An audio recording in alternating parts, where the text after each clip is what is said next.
오늘 이 아침 하나님께서 주시는 말씀 욥기 8장 1절로 22절 말씀 한 절씩 교도하겠습니다. 수아 사람 빌닷이 대답하여 가로되 내가 어느 때까지 이 말을 하겠으며 어느 때까지 내 입의 말이 광풍과 같겠는가. 하나님이 어찌 심판을 굽게 하시겠으며 전능하신 이가 어찌 공의를 굽게 하시겠는가. 내 자녀들이 주께 득죄하였으므로 주께서 그들을 그 죄에 붙이셨나니 네가 만일 하나님을 부지런히 구하며 전능하신 이에게 빌고 또 청결하고 정직하면 정녕 너를 돌아보시고 내 의로운 집으로 형통하게 하실 것이라. 내 시작은 미약하였으나 네 나중은 심히 창대하리라. 청컨대 너는 옛 시대의 사람에게 물으며 열조의 터득한 일을 배울지어다. 우리는 어제부터 있었을 뿐이라. 지식이 망매하니 세상에 있는 날이 그림자와 같으니라. 그들이 내게 가르쳐 이르지 아니하겠느냐. 그 마음에서 나는 말을 바라지 아니하겠느냐. 왕골이 진펄이 아니고 나겠으며 갈대가 물 없이 자라겠느냐. 이런 것은 풀으로도 아직 벨 때 되기 전에 다른 풀보다 일찍이 마르느니라. 하나님을 잊어버리는 자의 길은 다 이와 같고 사곡한 자의 소망은 없어지리니 그 믿는 것이 끊어지고 그 의지하는 것이 거미줄 같은즉 그 집을 의지할지라도 집이 서지 못하고 굳게 잡아도 집이 보존되지 못하리라. 식물이 일광을 받고 푸르러서 그 가지가 동산에 벗어가며 그 뿌리가 돌 무더기에 서리어서 돌 가운데로 들어갔을지라도 그곳에서 뽑히면 그 자리도 모르는 채 하고 이르기를 내가 너를 보지 못하였다 하리니 그 길의 희락은 이와 같고 그 후에 다른 것이 흙에서 나리라. 하나님은 순전한 사람을 버리지 아니하시고 악한 자를 붙들어 주지 아니하신즉 웃음으로 내 입에 즐거운 소리로 내 입술에 채우시리니 너를 미워하는 자는 부끄러움을 입을 것이라. 악인의 장막은 없어지리라. 아멘.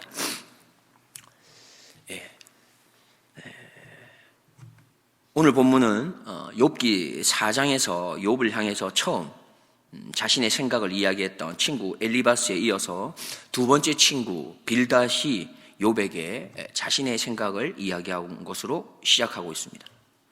수아 사람 빌닷도 엘리바스와 비슷한 어떠한 내용을 조금 담고 있는 부분이 있습니다. 바로 인과응보의 원리입니다. 악한 죄인 그들은 화가 임할 것이고 의인 선인에게는 복이 임한다고 하는 원리입니다. 조금 차이가 있다면 엘리바스는 자신이 개인적으로 겪은 경험 또한 신비한 어떤 체험 이걸 바탕으로 자신의 주장을 펼쳐갔다면 빌닷은 그것의 전통으로부터는 그 지혜의 근거를 두고 있습니다. 옛 선조들 조상들로부터 받은 것이 그게 참이다라는 말이죠. 오늘 본문에서 빌닷이 욥에게 하는 말을 들어보면은 빌닷도 엘리바스처럼 욥에 하는 말이 상당히 마음에 거슬렸다는 것을 알게 됩니다.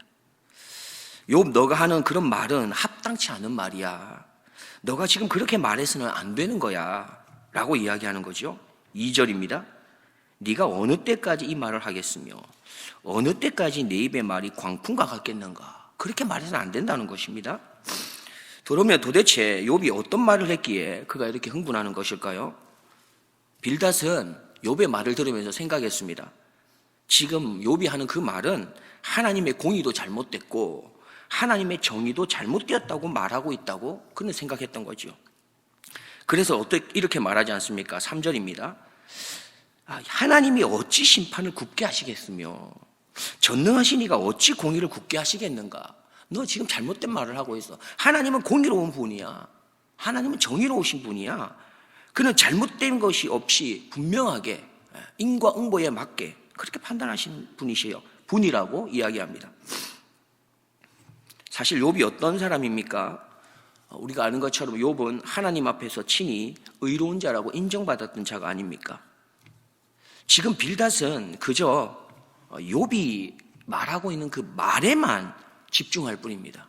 그가 사용하고 있는 그 말의 뉘앙스만을 집중하는 거예요.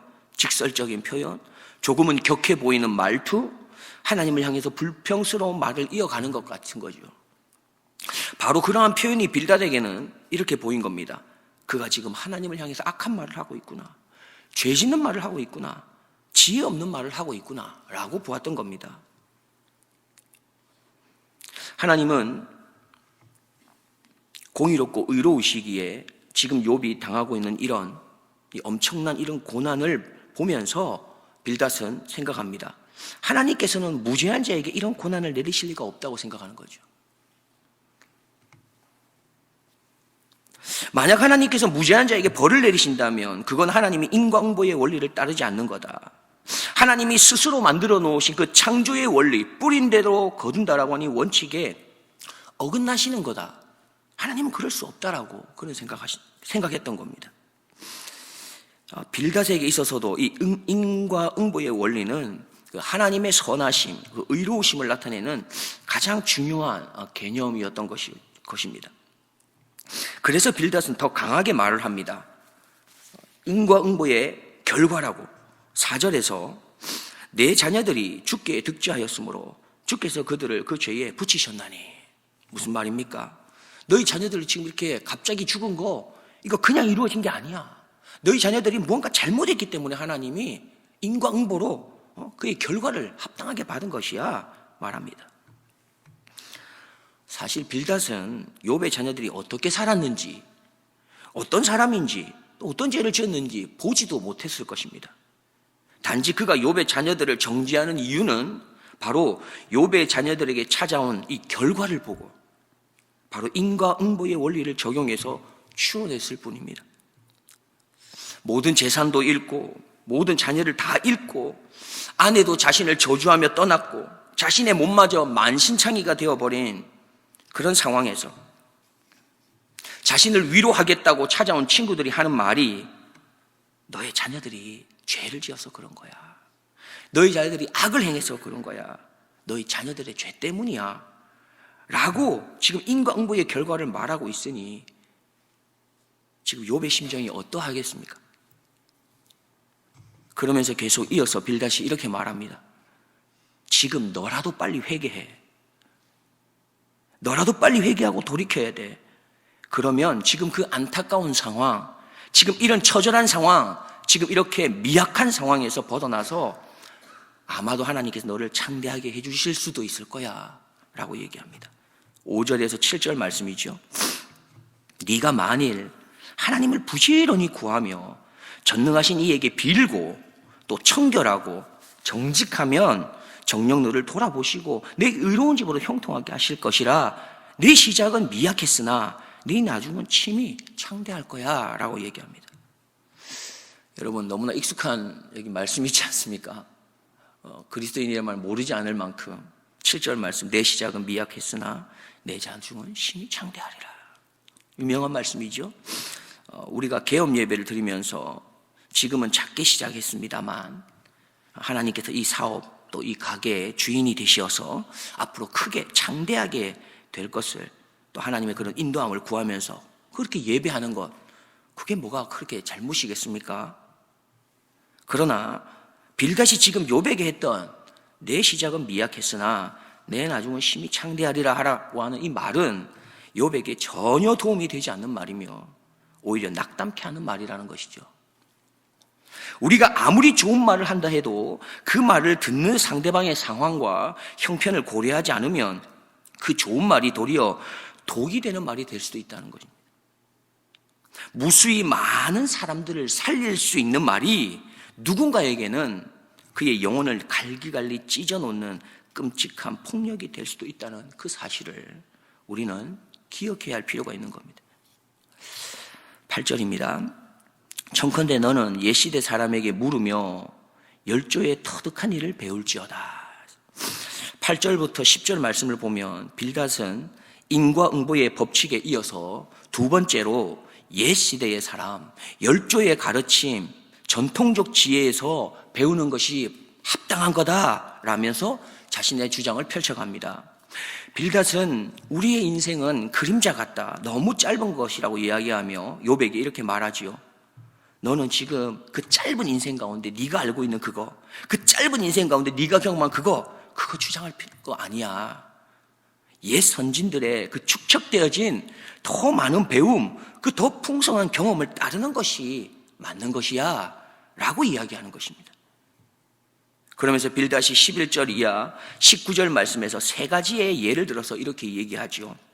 먼저는 11절에 왕골이 진펄이 아니고 나겠으며 갈대가 물 없이 자라겠느냐 합니다. 이 말, 왕골은 애굽의 강변이나 물이 많이 고여있는 이 늪지대에 자라는 식물로 파피루스를 말합니다. 종이가 페이퍼이지 않습니까? 이 페이퍼가 바로 파피루스에서 온 말입니다. 왕골은 다량의 물이 없으면 자랄 수 없는 식물이고 갈대도 마찬가지로 많은 물이 있어야 자랄 수 있는 식물입니다. 빌닷은 지금 욥이 많은 그런 전통적 지혜를 떠나서 물이 없어 말라 비틀어지고 있는 그런 왕골 갈대와 같다라고 표현하는 것이죠. 그리고 14절에서 두 번째 예를 듭니다. 욥, 너가 믿고 있고 의지하는 것이 거미줄과 같은 거야 라고 이야기합니다. 거미줄을 치기까지는 거미가 얼마나 정성을 들입니까? 수없이 많이 왔다 갔다 하면서 거미줄을 아름답게 치지요. 그리고 때로는 그곳에 먹잇감이 걸려서 유익을 얻기도 합니다. 만족을 얻기도 해요. 그러나 우리가 아는 것처럼 그 거미줄이라는 것은 손가락 하나로 쓱 밀면 다 부서지는 겁니다. 쉽게 끊어지는 것이고 오래가지 못하는 것이죠. 지금 빌닷은 욥을 향해 그렇게 말합니다. 전통적 지혜를 따르지 아니하고 너가 하나님에 대한 믿음을 저버려가지고 그래서 한때 잠시 잘 되는 것 같았으나 결국 지금 거미줄이 끊어지는 것처럼 네가 그렇게 고통과 낭패를 당하는 거 아니냐 말하는 겁니다. 마지막 세 번째로 식물의 예를 들고 있습니다. 식물이 햇빛을 잘 받고 가지를 잘 뻗어 내려가고 뿌리가 또 잘 이렇게 내려지지만 결국 때가 되면 그 식물이 이렇게 뽑히게 된다는 거. 그리고 그 땅에는 다른 식물이 또 생긴다는 거예요. 빌닷은 이 세 가지 예를 들면서 말합니다. 욥은 물이 없어 자라지 못하는 왕골, 갈대같이 많은 그 전통적 지혜로부터 떠나서 하나님을 잃어버린 자가 되었다고 말합니다. 욥은 자기 혼자 열심히 거미줄을 만들어 보지만 그 많은 전통적인 지혜를 따르지 않아서 하나님을 모독하는 자가 되어버렸고 결국에는 다 끊어져 버려서 지금 이렇게 고난과 낭패를 당한 거라 말합니다. 욥은 전통적 지혜, 인과응보의 지혜를 따르지 않는 그런 자가 되어서 결국 뿌리가 뽑히게 되는 식물과 같아지는 그런 존재가 되었다고 말하는 거죠. 13절 말씀에 하나님을 잊어버린 자의 길은 다 이와 같고 사곡한 자의 소망은 없어지리니 라고 빌닷이 말한 것입니다. 그러니 너는 이제 더 이상 죄를 짓지 말고 더 이상 너의 주장을 펼치지 말고 오랫동안 우리에게 축적된 그 전통적인 지혜를 따라 하나님께서 돌아오라 말하고 있는 것이죠. 빌닷은 우리의 생명이 그림자와 같이 짧다고 말하면서 우리의 경험은 지나온 그 세기의 기나긴 경험, 그 전통적 지혜와는 비교할 수 없는 거라고 말하고 있습니다. 사실 그것은 정답이지요. 그렇습니다. 우리의 인생은 잠깐입니다. 사라지는 안개와 같고 풀처럼 쉽게 없어지는 연약한 존재인 것은 부인할 수 없지만 옛사람의 경험과 지식이 그 전통의 지혜가 무조건 옳은 것이라고 말할 수 있겠습니까? 무조건 그것이 진리의 기초가 된다고 함부로 말할 수가 있는 것입니까? 우리가 아는 것처럼 때로는 지금의 이 시대 가운데 현재 우리가 살고 있는 이 시대 가운데 혼미하게 만드는 것들 중에 옛 시대로부터 물려받은 전통이라고 하는 그런 그릇된 지혜도 적지 않다는 것을 우리는 기억할 필요가 있겠습니다. 우리에게 전해져 내려온 전통은 우리가 잘 계승해야 할 것은 틀림이 없습니다. 그러나 그 전통들 중에도 반드시 수정하고 고치고 끊어버려야 할 것들도 있다는 그 사실을 우리는 간과해서는 아니 되는 것이죠. 그래서 이런 말이 있습니다. 예전부터 우리가 그렇게 해왔습니다. 원래 그렇게 했어요. 그래서 계속 그렇게 해야 합니다. 라는 말이 꼭 정답은 아니라는 겁니다. 반대로 우리 예전에 그렇게 한 적이 한 번도 없습니다. 원래 그렇게 하지 않았어요. 전례가 없는 일이에요. 그래서 그렇게 해서는 안 됩니다. 라고 하는 말도 꼭 정답은 아니라는 것입니다. 예전부터 해왔지만 그것이 여러 가지 문제가 있고 어려움이 있고 자꾸 고치고 변경해야 한다는 소리가 있다면 그것은 하지 않도록 하는 방안을 강구하는 것이 맞지 않겠습니까? 그러나 예전에는 한 번도 한 적이 없지만 이것은 좋은 것이고 필요한 것이고 유익한 것이라고 하는 이 판단이 여러 가지로 검증이 되었다면 그것은 아무리 전례가 없는 일이라 할지라도 그것을 하는 것이 맞는 것이 아니겠습니까? 사랑하는 성도 여러분, 길이라고 하는 것이 처음부터 만들어진 것일까요? 이 길이라고 하는 것은 누군가가 그곳으로 처음 발을 내딛었기 때문에, 걸어갔기 때문에 그때부터 시작된 게 길입니다. 계속 그 길이 유익하다고 여기며 또 다른 사람이 걸어가고 또 걸어갔기 때문에 결국 길이 된 거죠. 우리는 이미 주어진 길만을 걸어가는 사람입니까? 아니면 더 좋은 길을 새롭게 만들어가는 사람입니까? 그러므로 그리스도인은 자기중심적, 자기 경험 위주의 신앙, 자기 생각에 사로잡힌 사색보다는 날마다 우리를 새롭게 하며 올바른 진리로 인도하는 하나님의 말씀 앞에 깨우침 받기를 힘써야 하는 것입니다. 말씀을 정리하겠습니다. 세 친구들은 욥을 위로하기 위해 사실 귀한 걸음을 한 멋진 친구들입니다. 7일 7야를 함께 고통을 나누어 질 줄 아는 친구들이었어요. 그런데 그들에게 부족한 것이 있습니다. 그것이 무엇입니까? 지금 고통과 아픔과 서러움 때문에 제대로 몸을 가둘 수도 없는 그 욥의 그 힘들고 답답한 마음에 그 억눌림과 고통 가운데 울부짖는 그 소리가 그들에겐 들리지 않습니다. 그들에겐 보이지도 않는 것입니다. 그저 그들에게 보이고 들리는 건 무엇입니까?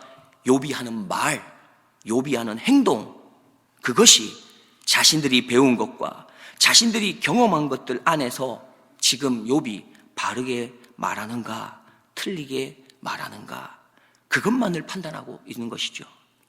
그래서 그들은 욥이 너무나도 힘들어서 쏟아내고 있는 몸부림, 부르짖음, 원통함, 때로는 원망 섞인 투정, 그것을 그대로 그의 아픔으로 받아주지를 못하고 그가 했던 말, 무엇이 맞는가, 무엇이 틀렸는가, 그것을 신앙적인 잣대만을 가지고 그에게 갖다 대고 있었던 것입니다. 우리는 기억해야겠습니다. 주님께서 우리에게 찾아오실 때 우리의 죄, 우리의 잘못된 부분, 그 죄악된 것들을 고치시겠다고 들추어내시면서 지적하시면서 그렇게 찾아오시지 않았다는 사실입니다. 주님은 철저하게 우리가 얼마나 힘들어하는지, 우리가 얼마나 아파하는지, 우리가 얼마나 답답해하고 괴로워하는지 그 마음을 안타깝게 여기시고 불쌍히 여기시면서 그런 우리를 위로하시기 위해, 마음의 짐을 대신 짊어져 주시기 위해 그렇게 끝까지 기다려주시는 그 사랑으로 우리를 찾아오신 것입니다. 고쳐야겠다, 가르쳐야겠다라는 것보다 내가 그를 위로해야겠다, 사랑해야겠다가 먼저였던 것이죠. 이 사실을 다시금 마음에 새기고 하나님의 그 사랑 앞에 우리도 우리의 사랑을 고백하면서 주님 앞에 조금씩 더 가까이 나아가는 우리 모두가 되기를 주님의 이름으로 축복드립니다. 기도하겠습니다. 사랑과 은혜의 하나님, 감사합니다. 하나님께서 우리를 구원하심은 우리를 내 옆에 있는 영혼을 구원하는 자로 살도록 하기 위함이며, 하나님께서 나에게 돕는 자, 위로자를 보내어서 지금까지 인도해 주신 것은 나로 하여금 내 옆에 도움이 필요한 사람, 위로가 필요한 사람을 돕는 자, 또 위로하는 자로 세우시기 위함임을 잊지 말게 하옵소서. 그래서 우리가 날마다 주님의 말씀 앞에 찬양하며 또한 예배하며 기도하며 이 모든 과정들을 통해 우리를 위로하시고 평안 주시고 사랑의 음성을 들려주시는 그 하나님을 향하여 우리도 감사함으로 사랑의 응답을 하게 하시며, 더 나아가 이웃을 향해 내가 받은 위로와 평안과 사랑을 흘려보내며 살아가는 그는 예수 그리스도의 자녀다운 제자다운 삶을 살아낼 수 있도록 주님 붙잡아 주시옵소서. 오늘도 나를 통하여 주님의 나라를 확장하고 영혼 구원하는데 우리를 쓰시기를 기뻐하시는 주님께 감사드리오며 살아계신 예수 그리스도의 이름으로 기도드리옵나이다. 아멘.